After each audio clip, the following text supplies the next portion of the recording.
Gbagbo devrait naturaliser tous les Burkinabés qui sont sur le territoire ivoirien. Pour ne pas qu'un jour il se retourne au Burkina pour menacer le pouvoir de Blaise Compaoré. Mais quand Laurent Gbagbo a pris le pouvoir, Blaise Compaoré lui demande, mais on fait comment maintenant? Tout ce que je t'ai donné pendant que tu étais dans l'opposition, je ne te demande pas de me rembourser mon argent, mais tous les Burkinabés qui sont en Côte d'Ivoire, il faut leur donner la nationalité ivoirienne. Laurent Gbagbo dit non, lui il ne vend pas la Côte d'Ivoire. Et qu'il ne donne pas la nationalité à un Burkinabé. Voilà la colère de Blaise Compaoré. Il dit, ah bon, c'est pas ce qu'on avait dit. C'est pas ce deal-là qu'on avait signé. Ok, si tu ne veux pas naturaliser les Burkinabés de Côte d'Ivoire de la manière que tu me l'avais promis, alors moi je vais épauler les IB. Je vais les aider à déstabiliser ton pouvoir. Laurent Gbagbo, en retour, il dit, je vois le dos des nageurs. Il dit, il voit le dos des nageurs. Et il n'a même pas entrepris des démarches pour empêcher cette rébellion. Voilà comment Blaise Compaoré et IB, ils se rendent en Libye pour demander à Kadhafi d'intervenir car les musulmans de Côte d'Ivoire sont en danger en Côte d'Ivoire. Voilà comment Kadhafi leur donne c'est-à-dire les avions militaires là, il a rempli des armes là-dedans. L'avion a fait 2 tours, a pris les armes en Libye pour amener ça au Burkina. 2 voyages. Pour dire avec ça, c'est rassuré. Et c'était des armes lourdes, des calages plus en tout cas des armes lourdes, les lance-roquettes, les missiles anti-char, il leur a donné tout. Arrivé au Burkina, Blaise Compaoré, il a vu que les matériels que les IB ont eu là, c'est performant que les matériels même de l'armée burkinabé. Qu'est-ce qu'il fait? Il prend ces matériels-là, Blaise Compaoré récupère ces matériels-là, et il donne ça à son armée. Et les petites armes de l'armée burkinabé, là, il donne ça à IB. Il dit non, débrouillez-vous avec. Mais par rapport à la situation du terrain, lorsque ça va évoluer, on va voir. On va prendre des décisions pour essayer de vous envoyer des renforts, envoyer d'autres armes. En dehors de ça, Kadhafi encore, il donne de l'argent à IB. Il donne beaucoup d'argent, des milliards à IB.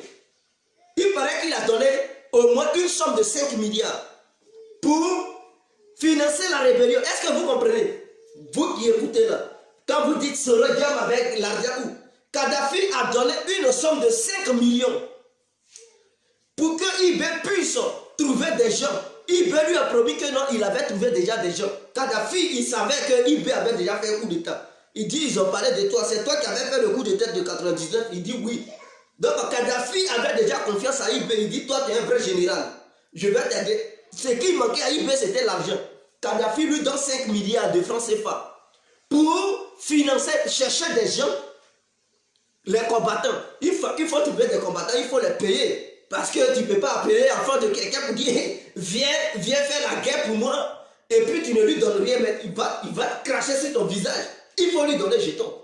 Donc quand Kadhafi a donné l'argent, il n'a pas donné ça à IB directement. Lui, il passait toujours par Blaise Compaoré. Donc Kadhafi a remis l'argent à Blaise Compaoré de donner ça à IB, les 5 milliards, pour l'entretien des rebelles sur le terrain. Blaise Compaoré en retour, c'est un malhonnête ce vieux-là. Je ne l'insulte pas, je le qualifie. Il est malhonnête. En retour, qu'est-ce qu'il fait? Il donne 1 milliard à IB, il prend 4 milliards, il dit non, il faut prendre ça, il faut gérer ça avec les rebelles, tout ça. Il faut un peu, avec l'évolution de la situation, je peux encore augmenter. Et il bloque les autres 4 milliards. Il ne donne pas ça à IB. Oh pourtant, Kadhafi lui avait remis cette somme pour entretenir la rébellion. Et en dehors de ça, Kadhafi avait donné 1 milliard à part pour Blaise Compaoré. Donc en retour, Blaise Compaoré, c'est 1 milliard là, il donne ça à IB et il prend les 5 milliards qui étaient destinés à la rébellion. Voilà comment la rébellion a échoué la première nuit du 18 au 19 septembre 2002. Parce que les matériels que Blaise Compaoré avait maintenant remis à IB d'aller faire le coup d'État, ce n'étaient pas des bons matériels. C'était des petits armes, les Kalachnikov. Or, Kadhafi avait donné des armes lourdes. Si c'était ces armes lourdes-là, la première nuit, Gbagbo tombait. Je dis bien, le même jour, Gbagbo, son pouvoir chutait. Mais quand Blaise Compaoré a confisqué ces armes lourdes pour l'armée burkinabé, et a donné les matériels qui n'étaient plus des valeurs, des faux matériels, hein, des petites armes, les Kalachnikov, a donné ça à IB pour dire non, il faut tester sur le terrain et tout. Voilà pourquoi le coup d'État a échoué le 19 septembre 2002. Et comme repli, ils se sont repliés vers Bouaké. Bouaké, Korogo et tout, ils ont pris ces villes-là. Donc ces villes-là leur permettaient de faire la liaison entre la Côte d'Ivoire et le Burkina. Parce que en quittant au Burkina, il n'y avait plus de contrôle. C'est ça les rebelles qui contrôlaient là-bas. Donc tout pouvait rentrer à partir du Burkina. Et c'est comme ça les rebelles se sont renforcés. Suite à ça, il fait appel à Job Soro. Parce que Job Soro n'était pas là le début de la rébellion. Pour ceux qui ne le savent pas. Il fait maintenant appel à Job Soro pour dire viens, puisque je suis un général, moi je suis sur le terrain, je donne des ordres à mes hommes. Et les journalistes viennent me poser des questions, les causes pour lesquelles je mène cette rébellion. Comme toi, Job Soro, tu as fait la fesse, tu sais t'exprimer. Puisque moi, IB, je ne peux pas rester devant les journalistes et en même temps tracer des plans de guerre. Toi, Soro, viens t'occuper de la communication et moi, IB, je m'occupe du terrain. C'est comme ça que Job Soro a rejoint IB. Il a rejoint IB. Et il était devenu maintenant porte-parole de la rébellion de Côte d'Ivoire. Mais comme ce Thierry Barani, c'est un profiteur, c'est-à-dire c'est un opportuniste. On lui a dit d'être porte-parole de la rébellion automatiquement. Voilà, le monsieur, il se voit maintenant comme le patron de la rébellion.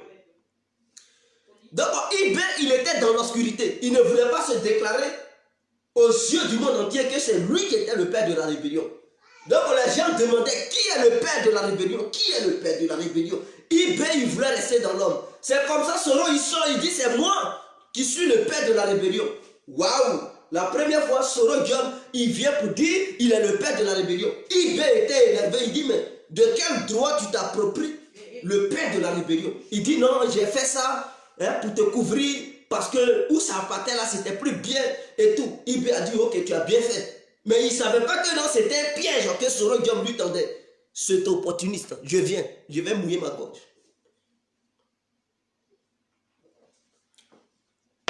Et suite à ça, IB a quitté le truc, a quitté Bouaké, il a fui Korogo parce qu'il était menacé par Soro Diom.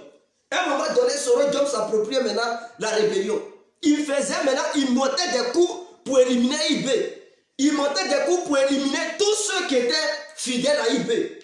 Parce que quand lui, Soro, il s'est mis aussi dans la danse, il a eu ses fidèles, des gens qui ont commencé à lui faire confiance. Et donc, ces gens-là, ils complotaient contre avec eux pour éliminer les militaires, c'est-à-dire les chefs militaires, les chefs rebelles là, qui étaient fidèles à IB, il a commencé à les éliminer.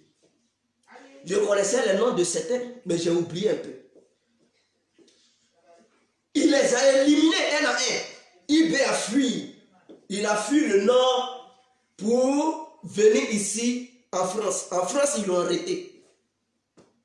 Il était venu faire certaines démarches et tout. Ils l'ont arrêté en France ici. Et quand ils l'ont arrêté, en tout cas, il a tout fait. Et ils l'ont libéré. Quand ils l'ont libéré, il allait en exil au Togo. Donc il était caché au Togo. Entre le Togo et le Ghana, c'est là-bas IB était maintenant caché. Et puis toute la rébellion se passait. IB n'a plus mis les pieds et son compagnon a fui pour aller au Burkina, il est resté là-bas. Et maintenant Soro Diom et ses éléments étaient maintenant sur le terrain. Mais comment faire pour continuer à financer la rébellion? Puisque Soro Diom n'était pas là au début. Soro Diom, il continuait la rébellion avec les armes que IB a fait rentrer en Côte d'Ivoire. Maintenant, là, il n'y a plus d'argent, il n'y a plus d'armes, les armes ne sont plus assez. L'argent n'est plus là pour entretenir les combattants, les rebelles. Parce que s'ils ne leur donnent pas l'argent, ils seront obligés de déserter, fuir pour rejoindre l'armée de Gbagbo, l'armée régulière. Parce qu'à un moment donné, Gbagbo leur demandait de venir intégrer l'armée. Donc voilà, il y a drap sur Soro Diom. Il ne sait plus comment faire. Voilà comment Soro Diom donne l'ordre aux Ouattao, les Kone Zakaria qu'on sort pour dire ils n'ont qu'à casser les banques. La BCAO, quand vous apprenez que non, il y a eu BCAO, ils ont volé. Mais ce n'était pas la seule banque. Toutes les banques qui se trouvaient dans cette zone ont été cassées par par les rebelles. Et qui avait donné l'ordre? C'était bel et bien Soro Guillaume. Il cherchait maintenant l'argent pour entretenir la rébellion et il voulait des fonds de financement pour pouvoir acheter d'autres armes. Voilà comment il demande à ses amis rebelles-là de casser maintenant les banques. Voilà comment les banques ont été cassées. Et ils ont volé des milliards de francs CFA. Je dis bien des milliards de francs CFA. Et lorsqu'ils ont pu mettre la main sur ce fonds qui se trouvait dans ces différentes banques, ils sont devenus puissants, ils sont devenus riches. Donc vous connaissez les armuriers, c'est-à-dire ceux qui vendent les armes, les businessmen des armes là, eux là ils s'en foutent. Hein. Il faut avoir l'argent, tu leur demandes seulement de t'emmener l'argent et puis eux ils viennent à elle les armes. C'est comme ça Soro Guillaume a commencé à passer la commande. Et quand la France a constaté que Soro Guillaume devenait puissant, parce qu'il a pillé toutes les banques, il a l'argent, il commande maintenant les armes. Voilà comment la France maintenant s'est approchée de lui. Sinon au début, la France n'était pas d'accord avec lui. La France maintenant s'est approchée de lui parce qu'il est puissant. La zone qu'il contrôlait était une très vaste zone. Donc ils ont dit, ah, comment on va faire? Il faut négocier avec ce mec-là. Il faut s'approcher de lui. Voilà comment la France s'est approchée de lui pour essayer de négocier et empêcher maintenant le gouvernement de Gbagbo de lancer, pour éviter assez de morts, pour éviter les victimes, pour ne pas que les victimes se multiplient. Mais Soro Guillaume, il se croyait maintenant puissant. Il se croyait intouchable. Il pensait qu'il était dans une autre planète. Donc il faisait n'importe quoi. Il commettait des crimes. Il commettait des crimes. Et ces éléments, il les envoyait en dehors des banques qu'il a pillées. Il pillait les différentes entreprises. Les différentes sociétés qui se trouvaient dans ces zones ont été toutes pillées. Les femmes, les vieilles mamans qui vendaient dans les rues, leurs petits commerces et tout. Soro Guillaume demandait à ces rebelles moutons-là d'aller donner des tickets. Vous connaissez, quand les gens, les vieilles femmes vendent leurs petites marchandises dans les marchés et tout, les agents de la mairie du coin là viennent pour leur délivrer des tickets afin que ces gens-là payent les endroits où ils vendent. Donc Soro Guillaume, il faisait ça. Et il encaissait tous les commerçants de la ville et commerçantes. Et il s'est fait une fortune pas possible. Soro Guillaume s'est fait une fortune pas possible. Il a pillé le pays. Il a tué des gens. Donc voilà le Soro Guillaume que vous ne connaissez pas. Et quand vous êtes là, non, il était étudiant, il a eu l'argent où? Il a eu l'argent parce qu'il a cassé les banques de Côte d'Ivoire. Parce qu'il a volé les différentes sociétés qui étaient dans la zone où il contrôlait. Donc c'est un criminel, c'est un voleur. C'est un criminel, c'est un voleur. Donc ne trouvez pas des arguments pour dire non, il était élève. Il a eu l'argent où? Donc IB était riche lorsqu'il commençait la rébellion. IB était riche lorsqu'il renversait Henri Konan Bédié. Il était milliardaire. IB n'avait rien. C'était un simple militaire. IB n'avait rien lorsqu'il renversait Henri Konan Bédié. Donc, ne pensez pas que Soro Guillaume, il était élève, donc il ne pouvait pas entretenir une rébellion. Il a pu entretenir cette rébellion au nom des casses des différentes banques et des différentes sociétés. Des gens qu'il a dépouillés, des gens qu'il a volés sur toute l'étendue du territoire. Donc, voici votre Guillaume Soro, le nez de fer, le criminel, le terroriste. Donc, lorsqu'on vous rappelle cela, acceptez. Ne restez pas là pour dire non, il n'a rien fait, il est jeune. Non, il est jeune, pas jeune, c'est un criminel, c'est un bandit notoire. Donc, à partir d'aujourd'hui, chaque Ivoirien doit savoir d'où vient le financement de cette rébellion. Et qui est Soro et comment il a entretenu la rébellion après le départ d'IB au sein de cette rébellion. Je vais me mouiller la gorge.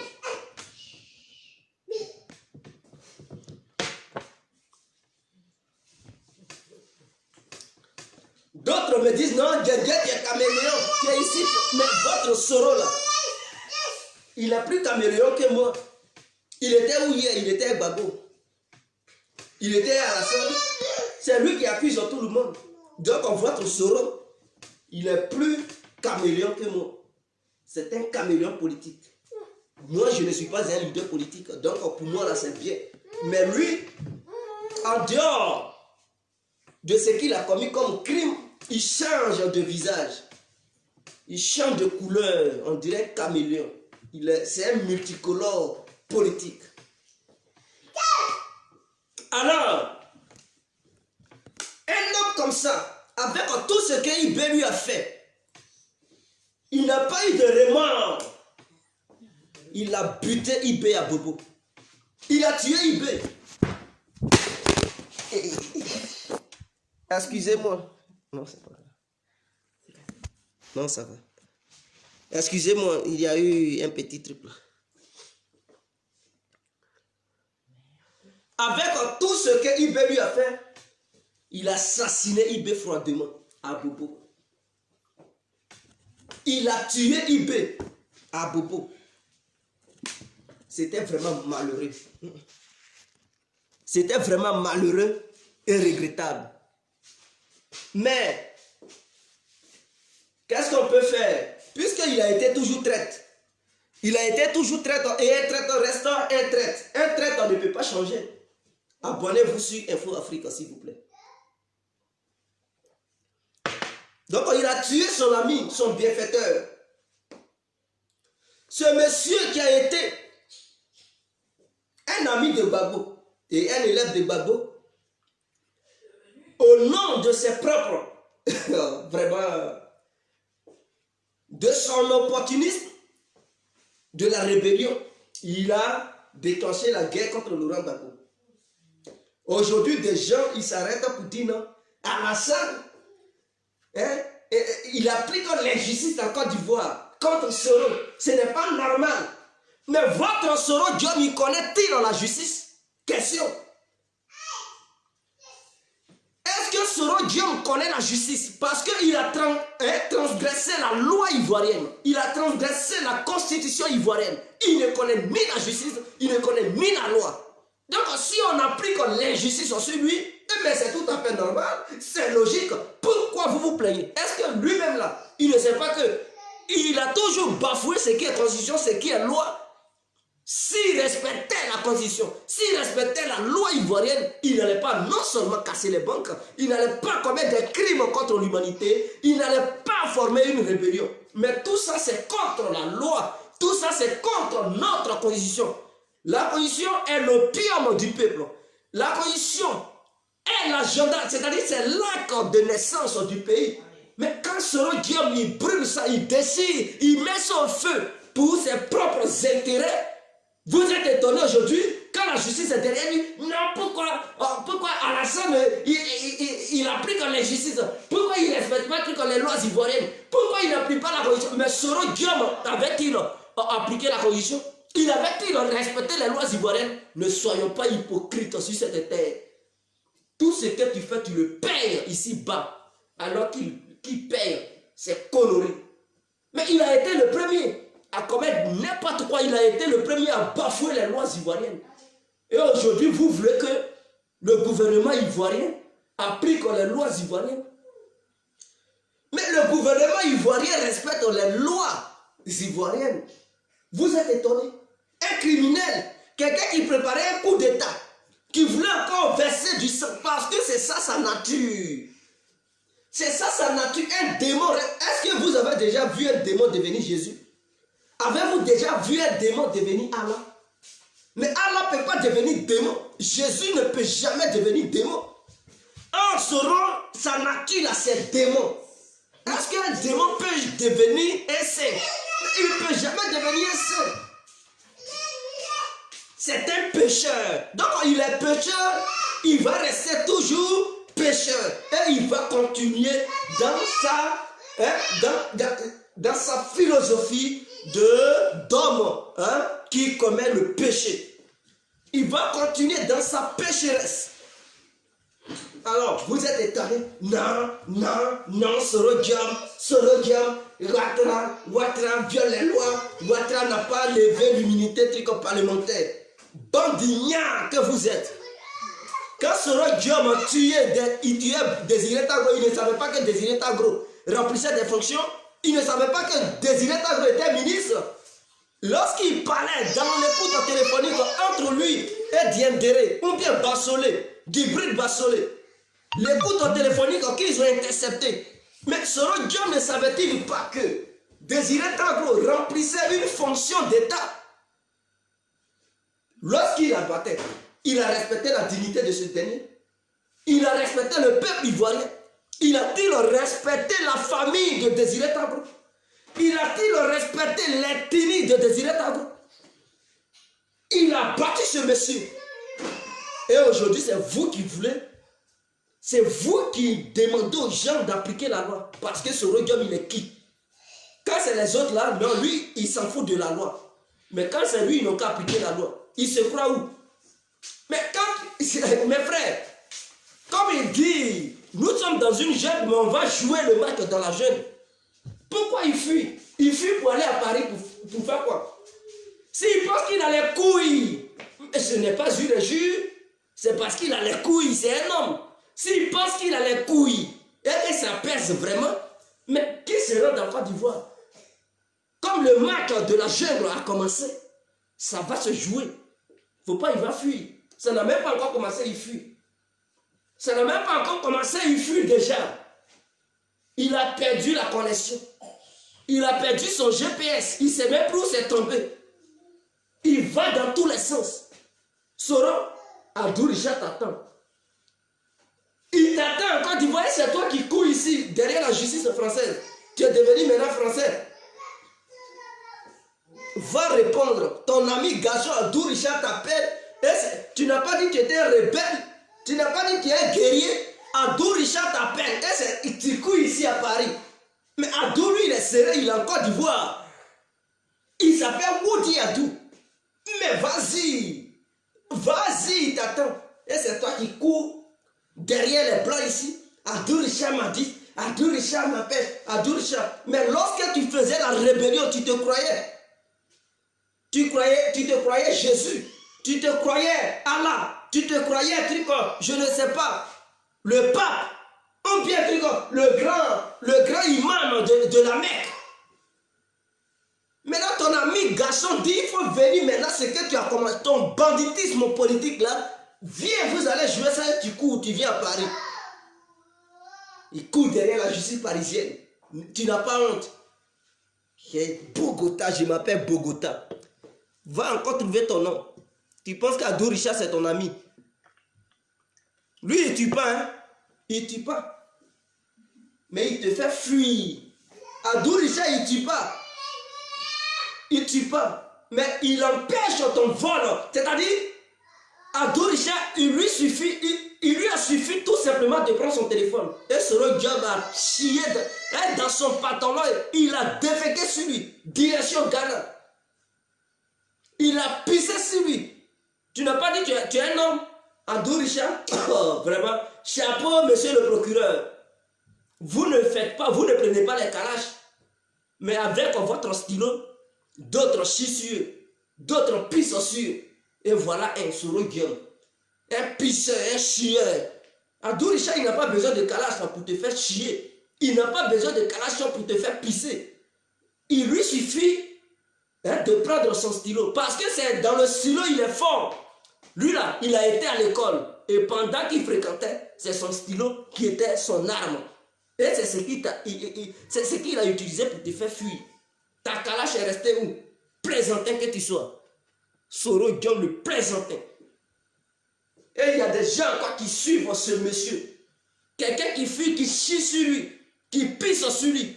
Parce que un procureur a simplement pris un stylo. Pour l'effrayer, il court dans tous les sens. Et c'est un individu comme ça qui vient dire aux Ivoiriens que non, les gens bafouent la loi. Toi, tu connais la loi. Abdou Richard, son stylo, ça ne tue pas comme ça, brusquement. Son stylo, là, ça applique les règles du jeu. Toi, ces cas-là, tu prends. Tu connais la loi. Quand tu formais la rébellion, tu cassais les banques. Tu ne savais pas qu'au sein de la loi ivoirienne, c'est interdit de casser les banques. C'est interdit de voler. Un voleur comme ça, tu viens. C'est-à-dire, le volet toujours. Quand on l'attrape, c'est lui maintenant qui s'exhibe. C'est lui maintenant qui crie dans tous les sens. Non, il m'accuse de voler, mais tu es voleur, c'est ta nature, on te montre. Non seulement tu es voleur, tu es criminel, et tu es un déstabilisateur. Mais tout ça là pour toi seul.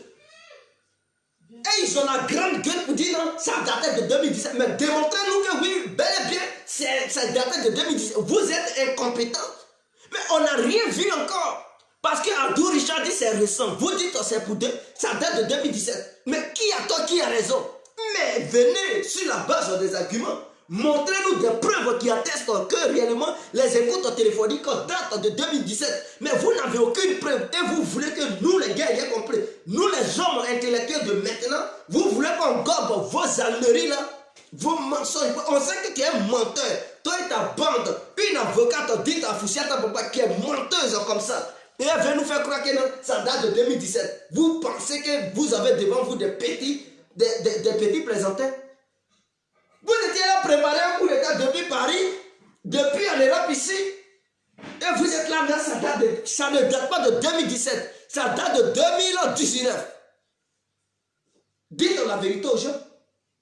Dites au moins une petite vérité aux gens. Si ça date de 2017, apportez des preuves. Aucune preuve. Vous gueulez sur tous les plans. Il n'y a aucune preuve. Alors, nous allons revenir sur Laurent Gbagbo.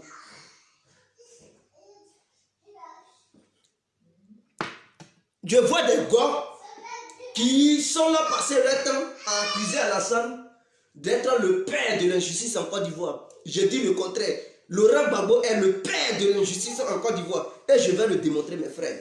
Écoutez, s'il vous plaît.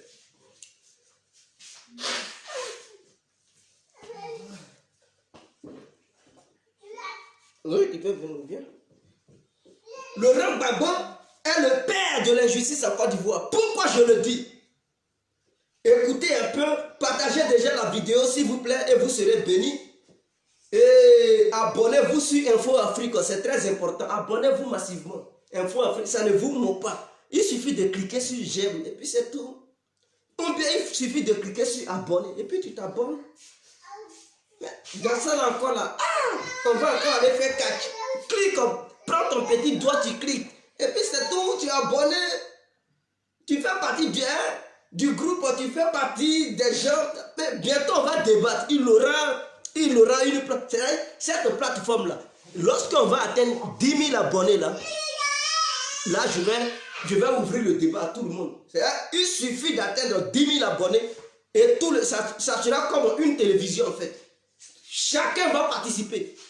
Chacun aura 10 minutes pour dire ce qui est dans son ventre, ce qu'il pense.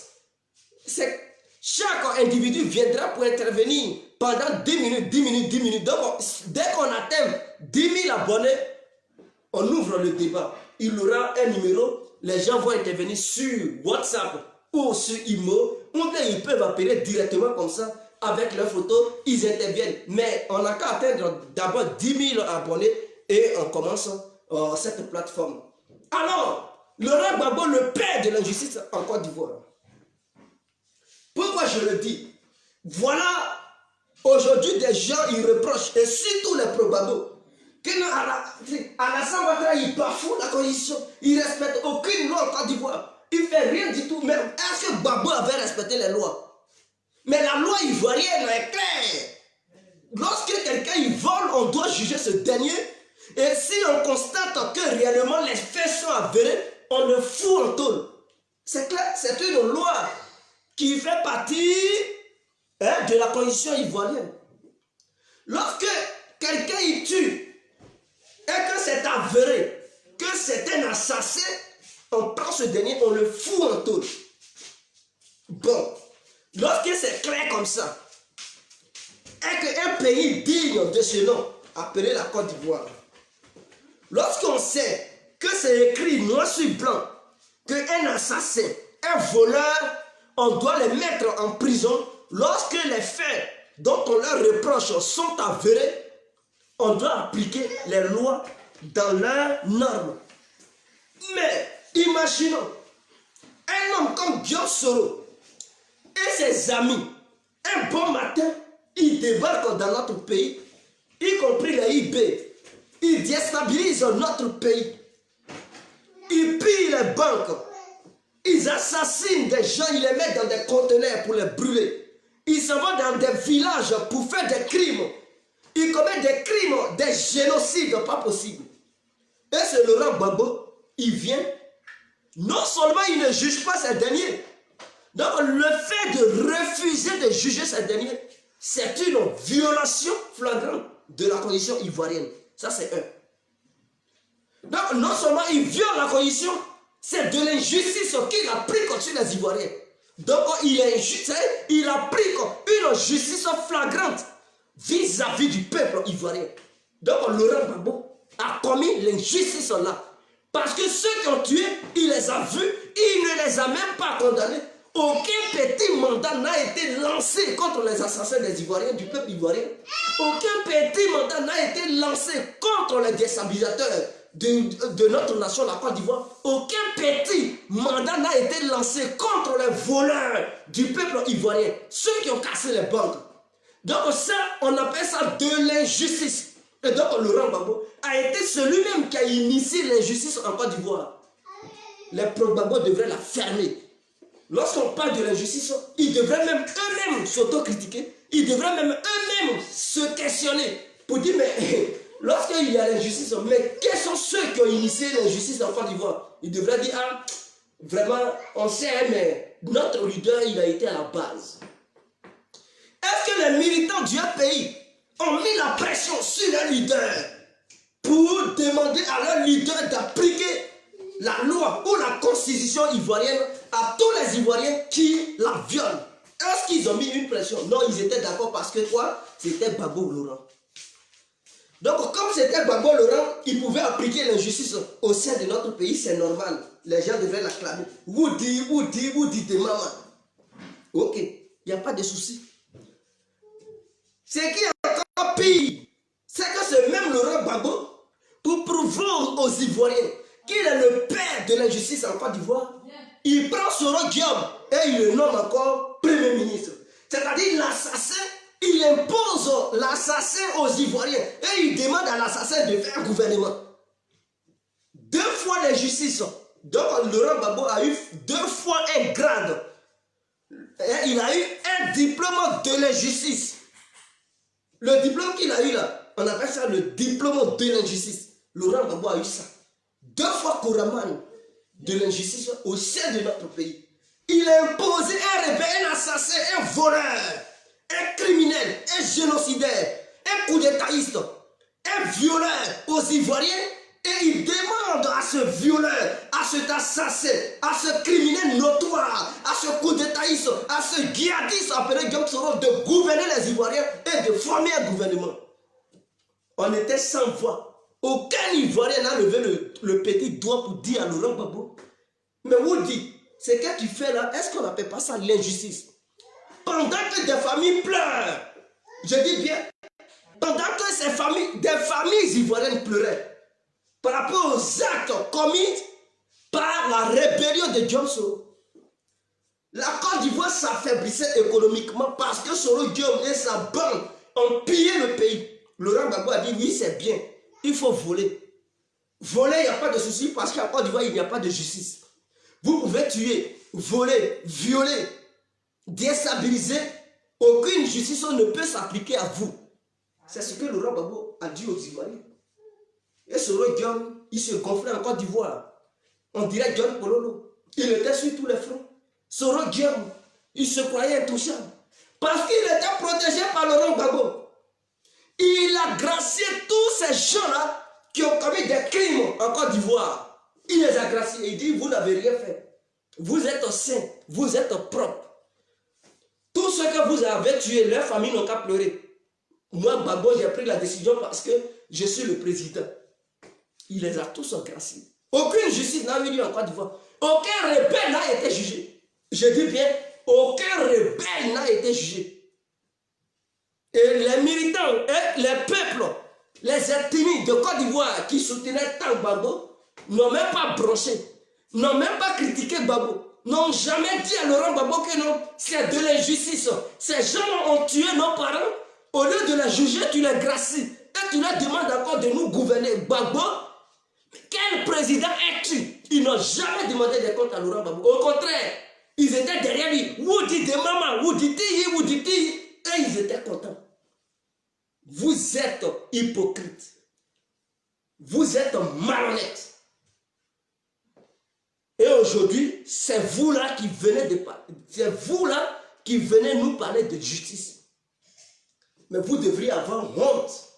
Je dis bien, les militants de Gbagbo lui-même, toute sa famille, et tous ceux qui sont membres du pays, tous ceux qui sont les partisans de l'idéologie de Laurent Gbagbo devraient avoir honte. Parce qu'ils sont les initiateurs de l'injustice en Côte d'Ivoire. Ils ne devraient même pas critiquer un instant ceux qui pratiquent l'injustice en Côte d'Ivoire. Parce qu'eux-mêmes, ils ont été les parents. C'est eux-mêmes qui ont été les parents. Et aujourd'hui, vous allez parler. Alassane, il viole les lois. Mais vous avez violé ces mêmes lois hier. N'est-ce pas vous qui les avez violées, ces lois-là? Regardez-moi déjà. Ne soyez pas hypocrite. Soyez un moment donné honnête. Ce qui n'est pas bon que vous aviez fait là, reconnaissez au moins. Ce que vous avez initié hier là, reconnaissez ça au moins. Dites la vérité aux gens. Mais vous êtes dans le déni total. Vous êtes prêts à dénigrer les autres et vous oubliez ce que vous aviez fait hier. Alassane Ouattara, lui au contraire, sous son régime, lorsque tu tues, il t'attrape. Tu vas subir la rigueur de la justice. Mais c'est ça, c'est quelqu'un qui respecte la justice. Et aujourd'hui, vous devrez apprécier cela. Parce que sous le règne de Ouattara, tu ne peux pas venir faire coup d'état et puis il va te donner des grades, te donner le poste du premier ministre et te demander de dire, il faut former un gouvernement. Te dire non, tu es grâce avec Ouattara, ça ne se passe pas comme ça. Il applique la justice. Et la constitution ivoirienne dans sa totalité. Tout est appliqué, trait par trait, point par point, guillemets par guillemets, virgule par virgule. Tout est appliqué dans son ensemble. Voilà pourquoi vous trouvez qu'il est dictateur. Il n'est pas dictateur. L'Ivoirien de nature est têtu. L'Ivoirien de nature, il pense que tout est permis. Il fait n'importe quoi. Il pense qu'il se trouve dans une jungle. Et il est hors la loi. Et lorsqu'on applique la loi sur lui, il est étonné. Il dit non, il n'est pas dictateur. Il applique la loi. Il regarde au sein de la constitution ivoirienne pour appliquer ça au peuple ivoirien. Vous êtes choqués. Lisez bien la constitution et vous allez voir que Alassane Ouattara, il n'est pas injuste. Il est juste. Et regardez bien, vous allez comprendre que la justice ivoirienne, elle est bel et bien équitable. Elle est équitable sur toutes ses formes. Est-ce que vous comprenez? Donc je pense qu'on devrait être d'accord sur certains points. Vous les membres du pays. Laurent Gbagbo, je pense que si lui-même il écoute cette vidéo, il va dire oui, j'ai été le père de l'injustice en Côte d'Ivoire. Ouattara, il est celui qui applique la justice. Je vais me mouiller la gorge. Excusez-moi, mais partagez la vidéo s'il vous plaît. On va arriver sur le guéré. Il y a une ethnie en Côte d'Ivoire qu'on appelle le guéré, ouais. Ils habitent à l'ouest là-bas, Guitrozon, Vertric, Kouibri, et tous, on va parler d'eux. Ce peuple est vraiment hypocrite. On va s'adresser à ce peuple. Je n'ai jamais vu un peuple hypocrite jusqu'à ce point. À cause des politiques. Vous fermez les yeux sur certains problèmes et vous ouvrez les gros yeux sur d'autres problèmes. Vous êtes un danger au sein de notre pays. Mais on va en parler. Je me mouille la gorge, mes frères. C'est important. D'autres, ils seront choqués. Ils vont dire Guégué est mauvais. Guégué, tu es ceci. Laissez-le, c'est un fou. Mais je pense que la vérité est rougit les yeux, mais ne les casse pas. Tu veux ou tu ne veux pas, ça va rentrer dans tes noukoulis là, dans tes oreilles, dans tes grosses oreilles. Je n'insulte personne, mais je dis ce que vos oreilles sont. Quand je dis grosses oreilles, c'est que les oreilles sont vraiment grosses. Donc ce n'est pas une injure, mais c'est une qualification. Alors, on laisse maintenant les membres du pays. Revenons au guéré de Côte d'Ivoire. Nous n'en disconvenons pas. Nous savons qu'à l'ouest de la Côte d'Ivoire, il y a eu bel et bien des crimes. C'est ce qui n'est pas... Hein? On ne peut pas nier cela. Il y a eu bel et bien des crimes notoires. Mais ce n'est pas n'importe quel crime. Des crimes venant de la part de Guillaume Soro. Et en dehors de ça, je vais profiter pour arriver sur Blé Goudé. Mais Blé Goudé, pour son cas là, sera le dernier. Et c'est sur lui, on va clore le débat. Mais pour le moment, parlons d'un guerrier de Côte d'Ivoire. Mais c'est guerrier, ce peuple. Je n'haïs pas ce peuple. J'ai déjà eu des amis guerriers dans ma vie. Je les apprécie. Elles sont belles, elles sont mignonnes, elles sont magnifiques, elles sont gentilles. Il n'y a pas de souci. Mais mettons la gentillesse de côté. Mettons la bonté de côté. Et parlons de leur hypocrisie. C'est ce qui m'intéresse. C'est l'hypocrisie de ce peuple-là qui m'intéresse ce soir. Je n'ai jamais vu un peuple hypocrite jusqu'à ce point. Mais les guerriers ne sont pas seulement morts en 2011 ou en 2010. Les guerriers sont morts. Beaucoup sont bel et bien morts avant 2010. Avant 2011, avant qu'Alassane on ne vienne au pouvoir, il y avait eu déjà des milliers de guerriers qui avaient péri. Mais je n'ai jamais vu un instant ce peuple créer des ONG, des mouvements, ou bien créer des groupuscules d'individus dans le but de porter plainte contre les criminels. Ils n'ont jamais fait ça, ce peuple. Ce peuple n'a jamais entamé cette démarche. Pourquoi? Parce que c'est Gbagbo qui était au pouvoir. Pourquoi? Parce que c'était le Woudi de maman. Tout ce que Laurent Gbagbo leur disait, ils acceptaient. Parce que quoi? Gbagbo était là. Donc c'est comme si Gbagbo était important que leurs propres morts, que leurs familles qui avaient été endeuillées, que les familles qui ont subi les catastrophes venant de la part de Guillaume Soro, ils n'ont jamais demandé la justice.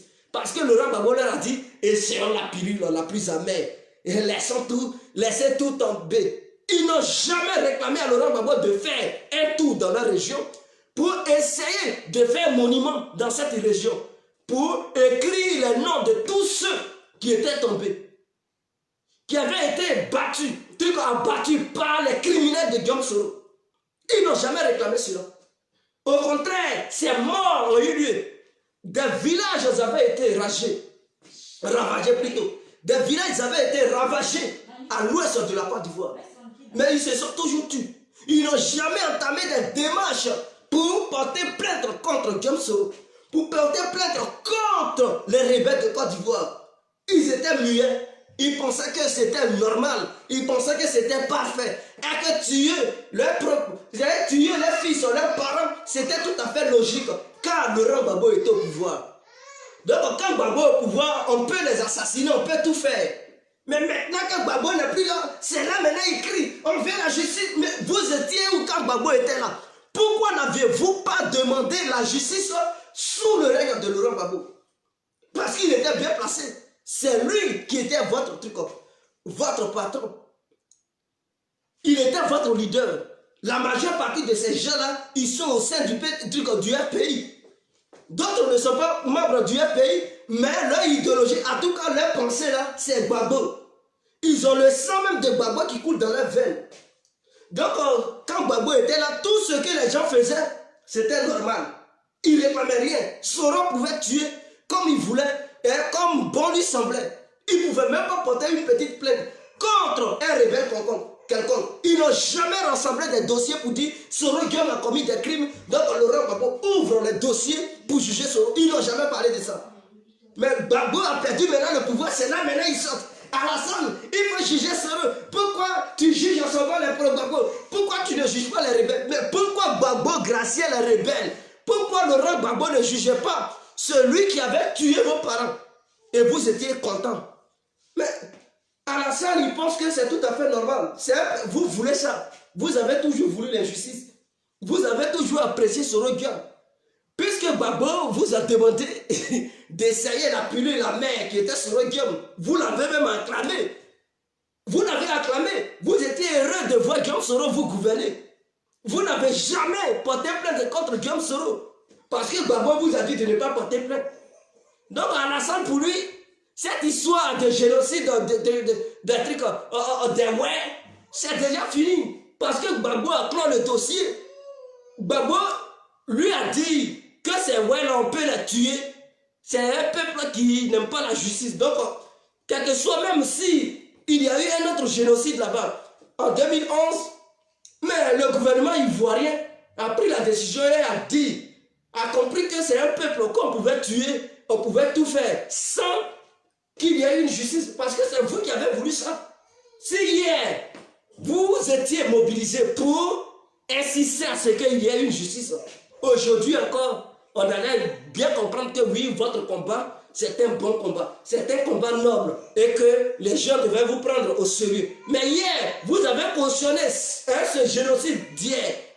Et aujourd'hui, vous voulez maintenant que les gens fassent la justice du génocide récent. Mais non, on considère que le premier génocide dont vous étiez content, vous avez même dansé bébé parce que vous aviez trouvé que Soro Guillaume avait bien fait. Donc le nouveau génocide, il n'y aura pas de procès. C'est vous qui avez voulu. Maintenant les autres là, eux ils disent, ils veulent un procès. Parce que pour eux là, ça ne reste pas à l'étranger. Pour vous là, ça peut rester à l'étranger. Mais vous aimez bien ça. Donc le premier à qui vous devrez vous adresser, c'est à Gbagbo. Mais Gbagbo, on ne comprend pas, on t'a soutenu. Et des gens, ils viennent, ils nous tuent. Et tu fermes l'œil dessus. Tu n'as jamais ouvert un procès contre ces assassins. Mais Gbagbo, est-ce que tu nous as trahis? Ou bien c'est nous qui t'avons trahi? Entre Gbagbo et vous, qui a trahi qui? Voilà la question que vous devez vous poser. Pourquoi Gbagbo n'avait pas ouvert le procès contre les assassins? Est-ce que son pouvoir était important que vous, la vie de vos parents et vos enfants? Est-ce que Laurent Gbagbo ne voulait pas perdre son pouvoir, raison pour laquelle il a fermé les yeux sur ça? Ou bien Laurent Gbagbo était réellement le père de l'injustice? Voilà pourquoi il a fermé les yeux. Mais posez-vous des questions. Pourquoi il n'a pas poursuivi John Soro? Pourquoi il n'a pas poursuivi tous les rebelles qui ont commis des crimes en Côte d'Ivoire? Pourquoi il n'a pas voulu que, comment on appelle ça, une enquête s'ouvre sur les crimes que John Soro avait commis à l'Ouest? Pourquoi il n'a pas voulu tout ça? Est-ce qu'il protégeait son pouvoir, sa propre petite personne qui l'intéressait? Est-ce que ses intérêts personnels étaient au-dessus des intérêts de tout le peuple ivoirien? Ou bien c'est sa nature, c'est comme ça il est? Voilà des questions fondamentales que vous devez vous poser. Et suite à ces questions, vous-même vous allez trouver les réponses. Il n'est pas mort. Allez-y lui poser des questions à Bruxelles. Il est ici en Belgique, ici à Bruxelles, tout près de là. Allez-y, Gbagbo, on n'a pas encore compris. Tu as gouverné le pays pendant longtemps, tu n'as jamais ouvert un procès. Est-ce que tu étais réellement ignorant ou tu es le père de l'injustice? Mais qu'est-ce qui t'a poussé à ne pas faire ça? Il va vous donner des arguments, sa vision, mais vous le laissez à la salle, il est le père de... Mais vous êtes réellement un peuple hypocrite, vous. Et je vois certains bêtés que moi-même je suis aussi. Parce que j'ai un côté bêté, n'oubliez pas, ma mère est bêtée et mon père est Dida. Bel et bien Edgar. Quand je dis Dida, ma grand-mère paternelle est Dida de Lakota. Mon grand-père paternel est Edgar de Divo. Et donc moi-même je suis un Edgar. Mais comme les Edgar et puis les Dida de Divo, on les associe. Donc en général je dis je suis un Dida. Mais ma mère est bêtée 100%. Alors, mais je vais m'adresser au peuple bêté. Voilà un peuple qui crie, qui ne fait qu'aboyer partout, sur tous les réseaux sociaux. Oh, à cause de Gbagbo, on ne peut plus entendre. Justice, mais vous connaissez justice. Mais votre Gbagbo là, il avait ignoré la justice hier. Et maintenant, lui-même, il est dans un pétrin. Vous exigez qu'il y ait une justice équitable parce que c'est Gbagbo. Mais les gens qui étaient morts sous son régime, pourquoi vous, les mêmes bêtés là, vous n'avez pas exigé envers Laurent Gbagbo d'appliquer cette même justice? Et il a permis à ce que des criminels, des voleurs, des violeurs gouvernent encore les Ivoiriens. Gbagbo n'est pas digne, il est indigne. Excusez-moi, je ne l'insulte pas, mais c'est ce qu'il est, je le qualifie, ce qu'il est. C'est une qualification. Ce terme est qualificatif, indigne. C'est ce qu'il est. Donc, je suis là lui montrer la nature. Et sa nature que vous ignorez. Ce que Gbagbo est là, c'est ce que je suis en train de pointer du doigt. Donc, il est digne. Il ne devrait même pas représenter les Ivoiriens, n'est-ce pas? Parce que quelqu'un qui décide de représenter un peuple, qui décide d'être un chef, un père de famille, il a le devoir de s'imposer en tant que père. Quand tu vis dans une maison avec ta femme, tu dois t'imposer en tant qu'homme. Mais cela ne veut pas dire de lui manquer de respect. Elle mérite tout le respect. Toi aussi, tu mérites le respect. Mais elle doit aussi savoir que c'est toi l'homme qui porte la culotte. Et comme ça, c'est comme ça aussi quand tu es président. Tu dois respecter ton peuple doit te respecter. Mais lorsque ton peuple part à la dérive, tu dois te faire respecter par ce peuple en appliquant le droit, en appliquant la constitution, en appliquant les lois. C'est comme ça, on sait que oui, c'est un chef d'État, c'est un président. Mais il était indigne, il était incapable d'appliquer tout ce que les Ivoiriens se sont donnés comme fondament, comme acte de naissance, qui était la constitution. Il était incapable d'appliquer ne serait-ce qu'une petite loi, une petite règle. Il était incapable. Et c'est-à-dire le pays était comme si ce n'était pas gouverné. C'était le désordre total en Côte d'Ivoire. Parce qu'au sommet de notre nation, il n'y avait personne. Il n'y avait même pas de président. Il n'y avait même pas de chef d'État. Un chef d'État qui ne savait même pas qu'il était chef d'État. Il se croyait toujours opposant. Mais un homme comme ça, comment le pays pouvait retrouver toujours la tranquillité? Voilà d'où vient son incompétence, d'où vient son incapacité à pouvoir instaurer la paix en Côte d'Ivoire. Il n'a pas pu instaurer la paix. Ce monsieur qui passait tout son temps à faire des concessions, que Soro Diom, il lui imposait. Mais on était dans un désordre total. Le rebelle qui a commis des crimes qui doit trembler, c'est lui maintenant qui impose des règles à Gbagbo. Et puis il dit oui, ton fils, lui que tu peux mettre au monde, lui qui a volé, lui qui a commis des crimes, lui qui a commis des assassinats, des viols, il t'impose encore des lois. Et puis toi, Laurent Gbagbo, tu dis oui, et tu signes un homme comme ça. Et vous êtes étonné qu'il se retrouve à la CPI. Il pensait que ce qu'il faisait là, on dit c'est la loi du karma. Ce qu'il faisait, tout ce qu'il appliquait, mais ça s'est retourné contre lui. Et puis vous êtes étonné. Dieu, mais vous pensez que Dieu il est seulement pour Gbagbo? Mais Dieu est pour tout le monde. Quand vous priez là, c'est-à-dire vous êtes des gens limités. Ce n'est pas une injure, c'est ce que vous êtes que je vous dis. C'est votre nature. Vous êtes limité. Pensablement, vous êtes limité dans vos pensées. Dieu, vous pensez que Dieu il est pour Gbagbo seulement. Mais qui n'est pas venu sur cette terre au nom de la bénédiction de Dieu? Non, Dieu est le créateur de tout le monde. Ce n'est pas parce que vous criez au fort Dieu, que c'est à vous seulement Dieu écoute. Dieu, il s'en fout de vous. Vous criez, vous ne criez pas, il n'a rien à foutre.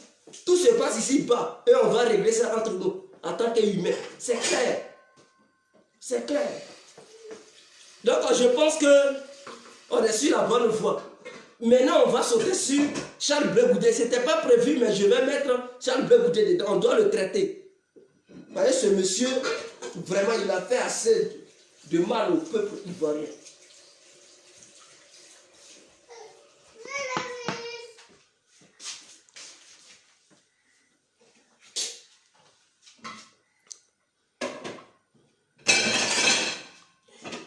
C'est cassé. Ah. Alors, parlons de Charles Blé Goudé. Voilà un encore qui se fait appeler leader. Mais quand je regarde ça, je dis, mais certains Ivoiriens n'ont pas encore compris. Charles Blé Goudé. Un peureux comme ça. Mais ceux qui suivent encore ce dernier, je pense que vous avez oublié vos cerveaux dans vos valises. Allez-y fouiller pour retrouver vos cerveaux. Quelqu'un qui est digne, un vrai Ivoirien, lorsque on lui parlera de Charles Blé Goudé, il va dire, c'est-à-dire il doit cracher sur le visage de la personne qui va l'arrêter et lui parler de Blé Goudé Charles. Parce que celui-là, ce n'est pas un homme. Il a été à la base du désordre qu'a connu la Côte d'Ivoire. Ou bien qu'avait connu la Côte d'Ivoire parce qu'aujourd'hui, nous ne sommes plus dans le désordre. Nous sommes dans l'ordre. Mais le désordre qu'avait connu la Côte d'Ivoire, Charles Blé Goudé avait sa mère là-dedans. Un menteur, un marmailleur, un pueur aussi comme Soro Guillaume. Parce qu'il appliquait la même stratégie avec, comme Soro Guillaume. Mais la différence est que lui s'était approché du peuple et il gueulait tout. Il avait un art oratoire. Et donc, lorsqu'il parlait, les gens étaient épatés, les gens étaient éblouis, les gens étaient épanouis. Et donc, ils pensaient qu'ils étaient dans la légalité. Ils pensaient qu'ils étaient sur le bon chemin. Ils pensaient qu'ils avaient devant eux un bon leader. Oh, c'est un leader qui les accompagnait tout droit en enfer. C'est un leader qui les accompagnait tout droit à l'abattoir. C'est un leader incompétent. C'est un leader panicard. C'est un leader peureux. Blé Goudé a blagué le peuple ivoirien. Moi, je me rappelle, j'étais à Makori résidentiel, parce que c'est là-bas que je vis quand je pars en Côte d'Ivoire. À côté de la maison de Don Vaï, derrière l'école à Kouloko. Je pense que ceux qui sont à Makori, ils connaissent Kouloko. Derrière, il y a la maison de Don Vaï, le ministre. Son père était là, je connais même sa mère. Et le DG de truc, comment il s'appelle, du supermarché qui est non loin du Grand Carrefour de Makori, comment on appelle ça, Cap Sud. C'est là aussi sa maison est. Et c'est là, nous on habite. Mais, Charles Blé Goudé, nous étions là, et il a apparu sur l'écran de la RTI. Il dit sortez, l'heure est grave, sortez pour soutenir Laurent Gbagbo. Mes frères, on lui faisait confiance, comment on va faire? Oh, c'était dans les moments chauds. Il est sorti d'abord. Après lui, Damana Picasso aussi est sorti. On dit voilà, les vrais Woody qui sont auprès de Laurent Gbagbo viennent d'apparaître sur la RTI. Donc nous allons répondre à l'appel. Mes frères, quand Charles Blé Goudé a parlé, ce dernier il a commencé à fuir pour aller au Ghana, on ne savait même pas. Nous sommes sortis. Il nous a laissés dans la tourmente. Il nous a laissés sous les bombes. Il nous a laissés sous les kalachnikovs de Soro Guillaume. Il nous a laissés dans un pétrin, dans le dilemme total. On était pris entre deux feux. On ne savait plus quoi faire. Oh, Charles Blé Goudé, il était là en train d'aller au Ghana, aller dormir dans un hôtel avec sa copine. Ce monsieur, il envoyait enfants des gens en enfer. Il a fait que enfants des gens sont morts. Aujourd'hui, il se met dans une veste, mais c'est un voyou politique. Et je ne l'insulte pas. Je ne fais que lui dire ce qu'il est. Charles Blé Goudé est un voyou. Il appelle les gens de sortir. Et lui-même, il fuit. Mais quel est ce leader? Lorsque tu es commandant d'un groupe, lorsque tu pars sur le champ, lorsque tu pars sur le terrain, il faudrait que tu sois là pour galvaniser tes éléments. Mais lui, tu appelles enfants des gens d'aller au front. Et toi, tu fuis. Tu t'échappes, tu te cherches et tu livres. C'est un diable. Il a vendu enfant des gens et lui, il a sauvé sa petite tête. Excusez-moi, ce n'est pas une injure, mais il a une petite tête et je le qualifie. Si on me demandait de faire son portrait, j'allais mettre il a une petite tête. Mais c'est clair. Donc je ne fais que le qualifier. Ce n'est pas une injure, excusez-moi. Donc voilà un individu comme ça. Et ce mec-là aujourd'hui, il se lève et il tient des discours. Mon frère, tes discours que tu tenais là, nous tous on sait parler comme ça. C'est fini ça. Au moment où on était encore dans les salons, au moment où on était encore dans les rues, on te suivait comme un mouton, c'est fini. Nous tous là, on sait parler. On peut s'arrêter devant un public. On peut s'arrêter devant une foule pour parler de la manière que tu parlais hier. Donc c'est fini. Ton emprise sur la jeunesse ivoirienne a pris fin. Nous tous on sait comment on parle. C'est fini ça. Ta politique, va faire ça avec ta petite famille. Va faire ça dans ton salon, c'est fini. Qui va encore te suivre? Un peureux comme ça. Entre toi et Laurent Gbagbo.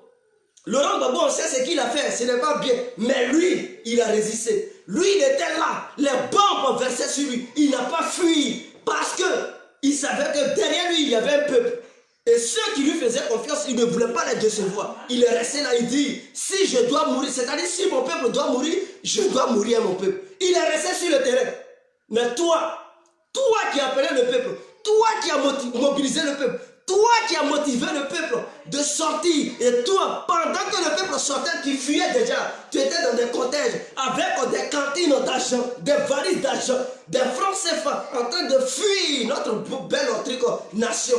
Tu allais au Ghana, tu allais donner les milliards de Côte d'Ivoire aux Ghanéens. Et tu veux faire croire aux gens que tu n'as pas volé.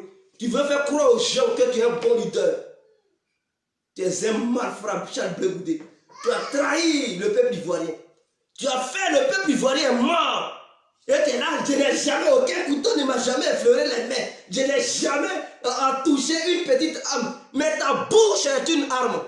C'est qu'on dit, la parole libère et elle condamne. Ta bouche a condamné des milliers d'Ivoiriens. Ta bouche a condamné le peuple ivoirien. Ta bouche a fait que le peuple ivoirien a été buté dans son ensemble. Ta bouche a fait que d'autres ont perdu leur domicile. D'autres sont allés en prison. D'autres sont en exil aujourd'hui. Ta bouche a fait que beaucoup ont perdu leur travail. Ta bouche a poussé les Ivoiriens dans la perte totale. Et tu veux dire aux gens que tu n'as jamais rien commis. Mais tu es un menteur, Charles Blé Goudé. Tu as commis assez de tort, mon frère. Tu ne devrais même pas parler de la politique. Tu ne devrais même pas parler de la politique. Parce que tu es indigne, comme ton père, Babo. Je ne l'ai pas insulté. Il a toujours dit Babo est son père. Donc je ne fais que lui dire ce qu'il a dit. Il nous avait dit là, que Babo était son père. Donc son père Babo, c'est tout à fait normal. Donc on ne voit pas ça comme une injure. Excusez-moi.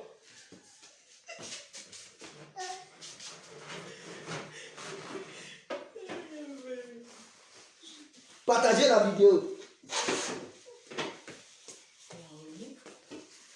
Je vais me mouiller la gorge et on commence, chers parents.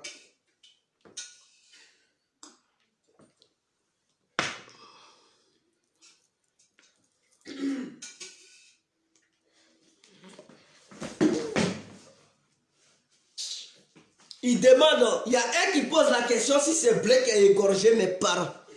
Il s'appelle Simplice Boyu. Simplice Boyu, ton nom te qualifie déjà. Tu es quelqu'un qui n'est pas conscient. Et lorsqu'une personne n'est pas consciente, on dit c'est une personne inconsciente. Donc je ne t'insulte pas, mais je te dis ce que tu es mon frère. Alors, lorsque tu me poses la question, si c'est la bouche de Blé Goudé qui a égorgé mes parents, mais tu ne sais pas que la bouche de Blé Goudé est plus tranchante que l'épée. Mais il a motivé mes parents, il a mobilisé mes parents à sortir. Il leur a vendu du rêve. Il leur a fait croire que ses propos, s'ils suivaient les propos de Blé Goudé, ils allaient être en sécurité. Ils ont suivi les démarches que Blé Goudé leur avait données. Et en retour, ils se sont retrouvés dans la jungle. Ils se sont retrouvés sous le feu des rebelles conduits par Guillaume Soro. Ils ont été abattus. Oh, pourtant, si Blé Goudé n'avait pas ouvert sa petite bouche, pour donner de l'ordre aux jeunes de Côte d'Ivoire de sortir, et que lui, il était le président de tous ceux qui se réclamaient patriotes, il était le président de tous ceux qui faisaient partie de la galaxie patriotique, et que ceux qui voulaient la dignité de la Côte d'Ivoire devraient sortir, ces gens-là n'allaient pas se faire buter. Mais c'est lui qui est sorti, il a vendu du rêve aux gens, et son rêve a causé assez de dégâts à notre nation. Donc Blé Goudé n'est pas différent de Guillaume Soro. Il n'est pas différent de Guillaume Soro. De la manière Soro Guillaume avait mobilisé les gens, des rebelles, pour aller commettre des crimes violés et tout, Blé Goudé à son tour a mobilisé aussi des gens pour dire ils n'ont qu'à faire bloc. Tantôt il prend maintenant, je vais dormir avec vous. Tantôt on va libérer l'hôtel du Golfe avec les mains nues. Tantôt il porte un petit képi dans son souglou. Et il nous vend un rêve archaïque. Il fait que les gens nous butent. Il fait que les gens massacrent le peuple ivoirien. Et lui il fuit, il s'en va au Ghana, coucher dans un hôtel en train de faire l'amour à sa copine. Pendant que nous étions sur le terrain en train de mourir, périr comme des cafards, comme des chenilles, comme des fourmis. Blé Goudé, es-tu sérieux? Et il sort de l'Afrique, on lui donne une petite liberté conditionnée. Ils ne t'ont pas dit que tu es libre. Elle est conditionnée, c'est-à-dire, eux, ils te contrôlent ta vie. C'est que tu dois faire, c'est eux qui doivent décider. C'est conditionné. Et il dit là, j'ai soutenu Guillaume Soro, je suis libre de le soutenir. Mais on sait que tu étais associé à Guillaume Soro. Nous savons que tu es un criminel. Nous savons que tu es un ami de Guillaume Soro. Et que c'est un jeu que vous avez fait. C'est une complicité avec Guillaume Soro pour endailler le peuple ivoirien. Donc aujourd'hui, ton soutien vers la personne Kenny Barani, ce n'est de fait que c'est tout coup. L'homme au petit gros ventre. Mais ça ne nous étonne pas. On sait que c'était un coup monté pour mater le peuple ivoirien. Parce que pour vous, on était trop nombreux, donc il fallait nous diminuer. Voilà le coup que vous avez fait. Bravo à vous. Bravo, on est mort cadeau. À cause des vauriens. Mais vous serez jugés. L'argent que vous avez volé là, amenez ça, on va partager. Sinon, on va demander aux gens de vous condamner. Partagez l'argent là. Hein? Sinon, vous serez jugés tous. Bande de voleurs. L'argent là, c'est pour le peuple ivoirien. Partout où vous amenez l'argent, on va partager. Soro, l'argent que tu as caché dans ta main, sous ton béton, là, il va demander aux gens de casser le béton. Ils vont découvrir l'argent là. Tu as partagé ça. Sinon, on va demander aux gens de casser toutes tes maisons, de t'arrêter, de te foutre en taule. Tu seras en taule. Tu es un bandit. C'est un blé. Et des gens, ils viennent vers les gens pour dire non, il faut soutenir le leader blé. Qu'est-ce qu'on n'a pas vu hier? On l'a soutenu hier, il n'a rien foutu. On l'a soutenu, il nous a envoyé à l'abattoir. Vous voulez qu'on le soutienne encore? Dieu merci, on est resté en vie, vous voulez qu'on nous tue en même temps? Bandignat que vous êtes. Ce n'est pas une injure, mais je vous dis que vous êtes des ignares, c'est ce que vous êtes. Donc, il n'y a rien à regretter là. Dieu complet, il vous dit ce que vous êtes, c'est votre nature.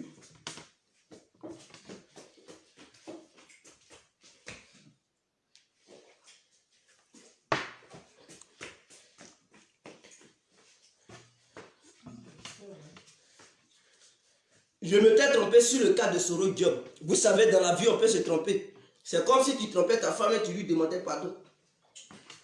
Donc, personne n'est sainte. Qui n'a jamais trompé sa copine pour lui demander pardon en lui donnant des petits câlins, des petits cadeaux? Je n'ai jamais trompé ma copine. Tout ce que j'ai fait, cette erreur, c'est que j'ai eu le regret d'avoir soutenu Soro Diop, c'est tout. Ça a été mon erreur. Mais maintenant que je me suis repenti, c'est tout. On doit maintenant traiter le dossier de Guillaume Soro. S'il est criminel, on doit le lui dire. Il n'y a rien à cacher. Donc, nous disons aujourd'hui que Guillaume Soro est un criminel. Et nous demandons paisiblement et simplement au gouvernement ivoirien, à la justice ivoirienne, d'appliquer la loi. Ne vous laissez pas intimider. Tous ceux qui crient sur les toits en train de faire, ils sont les parents de la justice. N'écoutez personne, appliquez la justice aussi Guillaume Soro. Qu'ils veulent ou pas, mais c'est son problème. S'il veut qu'il reste en exil pendant 1000 ans, on s'en fout. S'il veut devenir citoyen français, que la France lui donne la nationalité. Mais on ne veut plus le voir en Côte d'Ivoire parce qu'il est criminel. Il tue les Ivoiriens. Dès que ses pattes se mettent en Côte d'Ivoire, c'est pour aller encore commettre des crimes. On ne veut plus des criminels en Côte d'Ivoire. Le pays doit être nettoyé. On doit enlever tous les criminels au sein de notre pays. Il doit rester des personnes enceintes, des bonnes personnes, des personnes de bonne volonté, qui ont l'esprit l'esprit humble, qui a un esprit qui veut une Côte d'Ivoire développée, une Côte d'Ivoire apaisée, une Côte d'Ivoire qui sera la plateforme de tous les Africains. Il faudrait que les Africains de tous bords rêvent d'aller en Côte d'Ivoire, qu'ils fassent leur pèlerinage en Côte d'Ivoire. Ce sont des Ivoiriens comme ça qu'on veut. On ne veut pas des Ivoiriens djihadistes qui vont faire que notre pays va faire peur à l'humanité tout entière. Et les Guillaume seront comme ça là, on doit les écarter très loin. On doit les repousser loin des frontières ivoiriennes. Ils ne doivent même pas séjourner dans un pays limitrophe de la Côte d'Ivoire. C'est-à-dire, dès qu'il met ses pattes au Burkina, on doit le pourchasser. Par tous les moyens. S'il met ses pattes au Burkina, en tout cas, il ne doit même pas séjourner dans un pays africain. Que ce soit au Togo, on doit aller derrière lui là-bas. On doit l'attraper pour l'amener en Côte d'Ivoire. Que ce soit au Bénin, en tout cas, le jour où le Bénin va l'abriter là-bas, la Côte d'Ivoire doit déclarer la guerre au Bénin. Parce qu'on ne peut pas accepter de Fekese Dougou aille se positionner au Bénin pour former des coups d'État et des... En tout cas, le jour on le voit dans un pays africain, ce jour-là, ce pays-là aura une confrontation militaire avec la Côte d'Ivoire. On ne va pas laisser ça. Ce pays sera bombardé comme il le faut. Si il faut prendre tout le budget ivoirien pour aller acheter des avions de guerre pour déclarer une guerre propre et équitable à ce pays, on le fera. Parce qu'on ne peut pas accepter que Guillaume Soro aille séjourner dans un pays africain. Qu'il prenne une nationalité française, c'est le problème. On s'en fout. Mais à tout cas, on ne veut plus le voir en Côte d'Ivoire. Ou soit il vient, on l'envoie, on le conduit à la Maca, c'est sa place. Parce qu'il ne doit pas rester libre. Il vient, on le conduit à la Maca, il y a déjà sa chambre. Chambre numéro 2, on l'envoie là-bas calmement. Ce n'est pas un discours. Maintenant, au cas où il ne veut pas aller dormir à la Maca, mais il n'a qu'à prendre la nationalité française. Nous, ça ne nous dérange pas. Mais on veut, en tout cas, on ne veut même pas le voir en Côte d'Ivoire. Ou bien dans un pays quelconque africain, où il va aller dormir hyper. Non, ça c'est fini ça. Et toutes ces maisons seront cassées. Ces maisons seront cassées. On doit casser toutes ces maisons. Et construire des sociétés à la place de ces maisons parce qu'il a pris des grands territoires pour faire des maisons. On doit casser tout. On ne doit même pas lui donner une petite chance. Tout doit être cassé. De la manière dont on casse les maisons des gens qui habitent auprès de l'aéroport. Il faut casser aussi pour Soro. Parce que si ce n'est pas cassé, c'est une erreur. Le jour il viendra en Côte d'Ivoire, ou bien le jour où le gouvernement n'est plus là et qu'il met ses pieds en Côte d'Ivoire, ceux qui sont là-bas, il va les tuer. Parce que c'est un assassin. Or, si tout est bien cassé et qu'on construit des vraies sociétés, je dis bien des vraies sociétés, on met des sociétés américaines, on va le voir où il va passer pour aller intimider les personnels américains pour dire quittez là. Ce jour-là, c'est un drone qui va le bombarder. C'est fini ça. Ces conneries-là sont terminées. On doit leur montrer qu'en Côte d'Ivoire, ce n'est plus du jeu. L'heure est au développement. L'heure est à l'émergence. Bravo à la Ouattara. C'est son Dieu braviquet. C'est son Dieu bon boudi. Alors, sur ce, on va se laisser. C'était l'incontournable bien complet tout terrain. L'homme dont on parle. N'oubliez pas de vous abonner sur Info Afrique. Info-Afrique. Abonnez-vous. Comme ça, à chaque sortie, vous serez là. Vous allez être connectés directement. Donc, connectez-vous massivement. Tous ceux qui sont sur Fraternité, là, c'est la même page. Mais souvent, je peux faire des directs sur Fraternité ou sur Info Afrique. Mais c'est Charlie Paquet qui gère beaucoup Fraternité. Mais, venez sur Info Afrique, abonnez-vous aussi là-bas. Tous ceux qui sont abonnés sur Fraternité, venez sur Info Afrique, abonnez-vous là-bas directement. Parce que bientôt, il y aura des débats ici. C'était moi. Ciao. On est ensemble.